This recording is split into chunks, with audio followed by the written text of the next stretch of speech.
Welcome to Wasatch Weekends. It's Kimberly Perot here. On today's show, I'll be talking about the importance of healthcare. Plus, I had a conversation with the writer and director of the brand new movie on Paramount Plus, Finest Kind, and I'll show you how to make holiday Christmas candied pretzel wreaths. If you need some help with the holiday shopping, the Brand PC Holiday Pop-Up Show is happening this week at the Outlets Park City. There is something for everyone at this unique shopping experience. But in the meantime, let's take a look at today's weather. This weather report is brought to you by Sun and Ski Sports, your new mountain sports headquarters.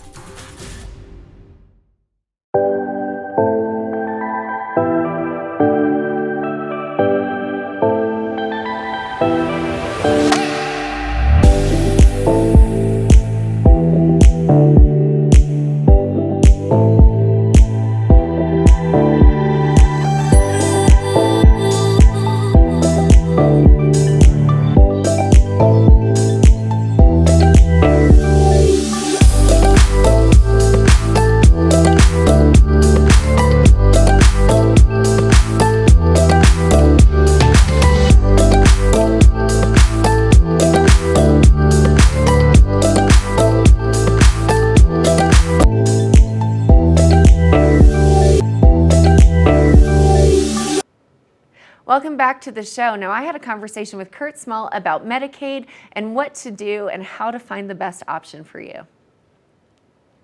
We are in that time of the year where open enrollment is happening and many folks rely on the Medicaid aspect of it. Joining me today is the president of Medicaid at Elevance Health, Kurt Small. Kurt, how are you this morning? Doing very well, and thank you for having me, Kimberly. Well, thanks so much for joining us. So Medicaid is a very important benefit for many Americans here in this country. So, what happens if you are to miss the deadline? Tell me more about it. Really, if you receive information from the state about the potential loss of coverage or miss the deadline, I strongly encourage you to reach out to your Medicaid state agency to ascertain whether you're still eligible for coverage and provide the necessary information to keep your coverage. Absolutely. And can you share how to determine if you are eligible if you've been disenrolled? Yeah, the first thing I would do again is call the Medicaid state agency.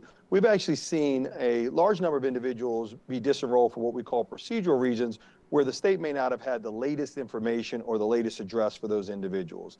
Once you call the state agency, if you're not eligible at that point, I would strongly encourage you to go to a simple website, myhealthbenefitfinder.com, and really by answering a few simple questions, you'll be able to determine what types of coverage are available to you. And that's a great way to shop for your best Medicaid plan. So tell me a little bit more about how you do that. Sure. If you go to myhealthbenefitfinder.com, you really answer a couple simple questions.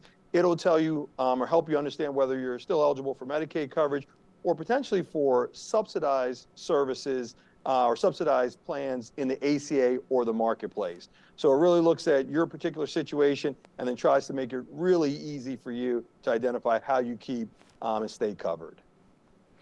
And speaking of keeping your coverage, what resources are available if you determine, if you're making sure that you have no gaps in your coverage? Sure. One, as we talked a little bit earlier, go into your state agency, or you could go to medicaid.gov to be able to identify the best number to call from a Medicaid perspective, or utilizing myhealthbenefitfinder.com to be able to determine whether ACA plan is best for you, or if you should go back to your Medicaid agency to validate your coverage. Absolutely. And Kurt, tell me a bit about Elevance Health and what your role is there and how you're helping Americans with their Medicaid coverage. Sure. My role at Elevance Health is the president of our Medicaid business. And Elevance Health really is a trusted lifetime partner providing health services to a variety of members, whether it be Medicaid members, Medicare members, individuals with employer or group coverage, and other healthcare services.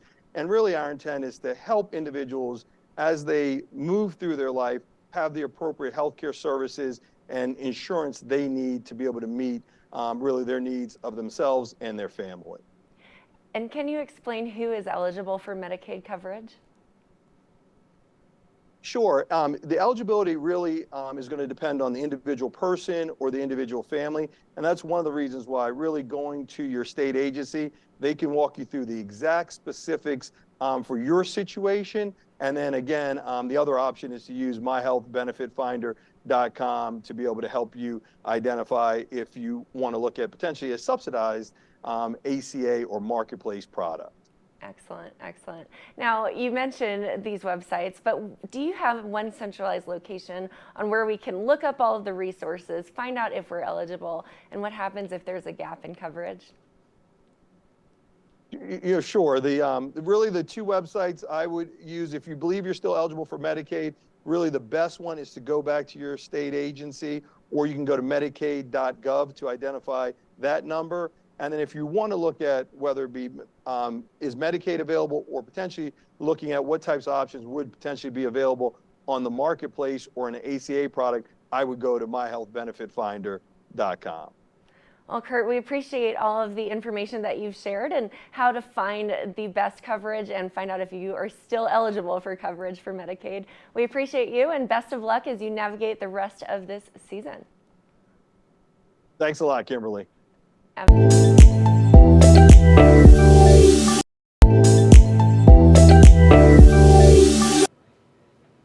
It's the holiday season and Hollywood is back, including new films that are dropping on Paramount Plus. I had a conversation with the writer and director of this incredible crime drama, Finest Kind. Let's take a look. Now, welcome back to the show. Joining me today is the Hollywood heavy hitter, Oscar winner, writer, screenwriter, director, Brian Helgeland, joining me to talk about his brand new movie that's streaming on Paramount Plus, The Finest Kind. Brian, how are you this morning? I'm good. I'm good. Thank you for having me. So I'm so excited. Tell me about this movie. Yeah, and well, it's a kind of a family drama disguised as a crime film, and it follows two half brothers, which is important because it gives me two dads instead of one dad. So it's the brothers and their relationship with each other, and the relationship with their fathers, and with their circle of friends, and it takes place in a commercial fishing world. So a movie should always take you someplace you can't go in your real life, and in this case, it's not outer space. It's a deck of a fishing boat. Yeah, the commercial fishing world is definitely a space that most people don't get exposure to. So two brothers, they connect in their adult life. Tell me, kind of the inspiration behind the storyline. Yeah, I actually shot the movie in my hometown, New Bedford, Massachusetts, which is a big commercial fishing town. My dad was a commercial fisherman, my grandfather. I fished for a year and a half when I got out of college, and it's one of the first scripts I wrote. I wrote it many years ago, but never got it made until recently. And so the crime part of it never happened to me, but just about everything else in the movie, it happened to me. And it's a very much write what you know kind of script. It just took forever to get it made. That's so exciting to kind of see all of these other bodies of work that you've done and things that you've won awards for, and to go back to one of the earlier pieces of work is just very exciting. So talk to me about the cast. How did you pick the people to play the characters? Tell me all of the details there. Yeah, I mean, I'm a big believer in actors, which might sound kind of silly, but I go for the best actors I can get, because it makes my job easier. I don't have to do anything. I just have to say cut and action and cut. Really, it's like so this whole cast from the top to the bottom to the smallest parts, they just are great actors, and there's nothing better than you've written a good scene. I'm not modest about my writing. I've written a good scene, and you let them just in there like tigers in a cage, kind of, and you're just kind of blessed when you see what the results is that they come up with for you. And Tommy Lee Jones and Jenna Ortega and Ben Foster, Toby Wallace, they're all great. Yeah, true veterans in the industry, that's for sure. Watching them tell stories is just so much fun. So you mentioned that this movie you wrote at the beginning stages of your career. It's all things that have happened to you outside of minor details here. So what was your emotional attachment to making this film? And did the result turn out exactly as you hoped it would? Yeah, it really did, and it was very emotional in a way. I wasn't expecting it to be. But when we started actually on the ground, and I'm walking through my neighborhood that I grew up and in particular, there's a bridge at the end of the film that a big scene happens around this bridge. And it's a bridge that I used to ride my bike over when I was a little boy. And when I was fishing, it was the bridge I went through when I would go out to sea. And then all of a sudden I was on the bridge making the movie. So it's a memory, a movie location and a metaphor all at the same time. And I very often would be just sort of unexpectedly moved really by the fact that I was back home doing it. I feel like I'm unexpectedly moved knowing that you have that childhood memory connected to some of those spaces and then being able to bring it to life and kind of show it through a film. So what are you hoping audiences get out of this? Well, I think it's a very involving family story and friendship story as well. There's a family related to each other, and there's a family of friends too. And I think that's always engaging if it's done right. And but also I think there's a great acting in the film, and I think you just let them be and let them do their job and act. And I think it's going to be very fun for audiences just to watch a bunch of actors go at it with each other. Without any worrying about special effects and green screens and all that kind of stuff. Like tigers in a cage. I love that you said that earlier. Yeah. So Brian, where can we go to watch the movie and find out all the details about it? Yep, the movie's exclusive on Paramount Plus, and it starts on December 15th. Finest Kind sounds like it's going to be a good one, especially to get a little insight to your personal life. We appreciate you sharing, and best of luck to you. All right, thank you very much. Thank you for having me. All right, thanks, Brian. We appreciate it. Finest Kind, December 15th on Paramount Plus exclusively, so head over there if you want something good to watch this holiday season. Now keep it here for more. We'll be right back after this.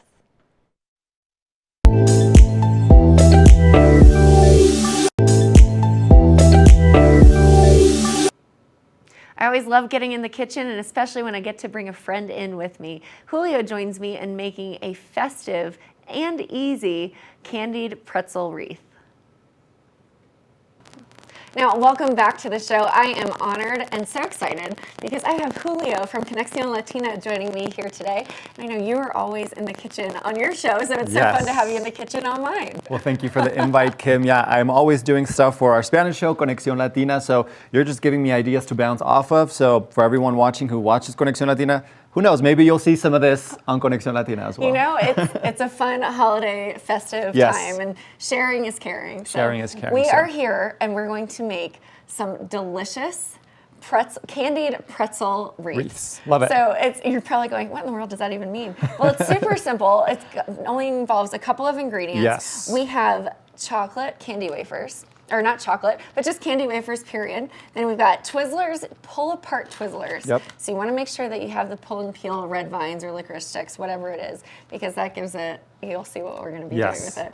Plus sprinkles and pretzels. So super simple. This takes 2 layers of pretzels to make. But we're basically taking the pretzel and you're dipping it into your melted candy wafer. We've got green here because love it. We're doing wreath, Christmas wreaths, yes. So what we're going to do is you're basically, and we can each start making one I'll kind of get this out of the way as well. But you need about 6 pretzels make 1 ring. Yes. So you just take the bottom of your pretzel, you dip it in that candy, that chocolate candy, just like that. And this is a fun activity to do if you've got family, friends, kids. Yeah, doing a kid, especially they're going to be on break here soon. So if we're looking for activities to do at home with the kids, you just want to seems like you just place it right so there. we just kind of dip it halfway. Dip it halfway, just on that bottom layer. You can dip the bottom one a little bit more than halfway, just so that it shows, because you're going to be sticking a second layer on top of it. Perfect. Yeah. So you're just going to dip it just like that. I'm going to try one. Nice and simple. And right next to each other, because we're making a circle out of them. Yeah, so pretty simple, right? You just kind of toss it one pretty side. straightforward. And now we're working with candied chocolate, so we've got 3 so far.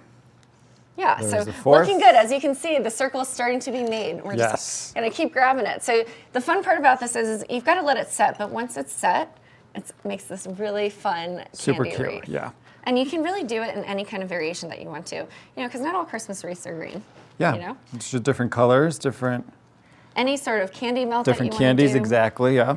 You can do a white chocolate. We like to use the white chocolate on the show often. Let me All right. dip some of that off. Yeah, you want to just shake that off there. So we've got 1, 2, 3, 4, 5, 6. So then I'll kind of just You just squeeze them all together. squeeze them together, and once they're set, I feel like that's going to be stuck on there. Yeah, they're going to be glued on there. That's the bottom one. So then the top layer, just about the same, except here's the difference. You're going to offset it from the bottom one. So I made that nice and dipped in there, and you're just going to put it on top, In just between. like that, in between. So you can Got kind it. of see it's a nice little layer. Yeah. Gives added depth and dimension. It's coming together, and It really is. of course I'm wearing a white shirt when we're doing this, so I'm hoping I won't get any stains on my shirt. Candy melts, they should wash out pretty good. Let it dry, you just get a little goog on, it'll come right out. Yes. But it is a little bit of a messier one, so if you have children, you want to make sure that you cover all surfaces. But Yeah. the candy melt is a little bit on the hot side, so you just want to be safe. But what I did to melt these, and this is the easiest and the best part, is you literally put the candies in a bowl, and you just melt them. They're like little round wafers, so almost like a small poker chip. And you're just gonna melt them into the microwave. Throw at them in the microwave. 30-second increments. So Okay. melt it, 30 seconds, stir it up, melt it again, stir it up, and you just continue that process until it's the desired consistency that you want it to be. Perfect, yeah, and I love it. Super easy to work with. It really is. Just dropped one in there. I'm He gonna dropped try one that. in there, so we'll go ahead and add mine to it to make it Yes. easier. There we go. So as you can see there, so this top layer is a kinda little set this smaller, one so off you're to just the gonna side. push it right in there. Now here's the fun part. Is this where these come in? The sprinkles. So And you can sprinkle it, and I'll make the bow if Okay. you want to. So the bow, you're going to take your pull-apart licorice. Yes. And we pulled it apart already. You can simply just rip it in half. Okay. Got chocolate melts all over my fingers, but that's okay. You're going to rip it in half there, and then you're just going to twist it into a little bow, and it almost looks like a pretzel or a bow here. And then you just push your little fingers down on it so it sticks together. Perfect. And there is Yeah. our bow. So we'll pop it on here. So if you just want So to sprinkles first. the sprinkles first, just wherever you think it looks good, and then I'll stick the bow where you feel like. And these are super festive too. I love it. Festive and the fun colors. colors. Yeah, looks great to me. That looks good. Yeah, and then you're just gonna take this bow and you're gonna stick it Pop it on there. right. And I love how the licorice just kind of sticks to itself. Well, it it should. does. I didn't press it down hard enough. We'll I make kind a of new want one. to try one myself. Yeah, so you just kind of loop it around. Just loop it around just like that. And you just pinch it in the middle, and you can also take some of the candy melt. Let's say we were using like a toothpick or something, and you just put it kinda on the use back that. side as like a tack or a glue. Yes. How's it coming? I think Got it? so. Just like that. Kinda looks Perfect. okay. And then you just put it on wherever you want to put the wreath on it. We'll just kind of put it on there. You just stick it on and you just press it down, make sure that it stays. And Yeah, then you love just it. let these sit at room temperature for, Okay, yeah, you know, let I'd the say chocolate, maybe let the candy melt set. let the candy melt set. I'd say if I were you, I'd let it sit out at room temperature for maybe Okay. an hour. And then if you really want to make sure that it's good and solid, pop them in the fridge. Yes. And then it makes this gorgeous little Christmas wreath that's fun to give out as gifts or whatever Yeah. you need to. I love it. But that nice is little it. holiday treat. Nice little holiday treat. Super simple, lots of fun. 4 ingredients. You need green candy melts, pretzels, licorice twists, and sprinkles, and that is it. There you have it. Super simple. Well, stay tuned. We have a bit more here on the show. We'll be right back after this. This weather report is brought to you by Sun and Ski Sports, your new mountain sports headquarters.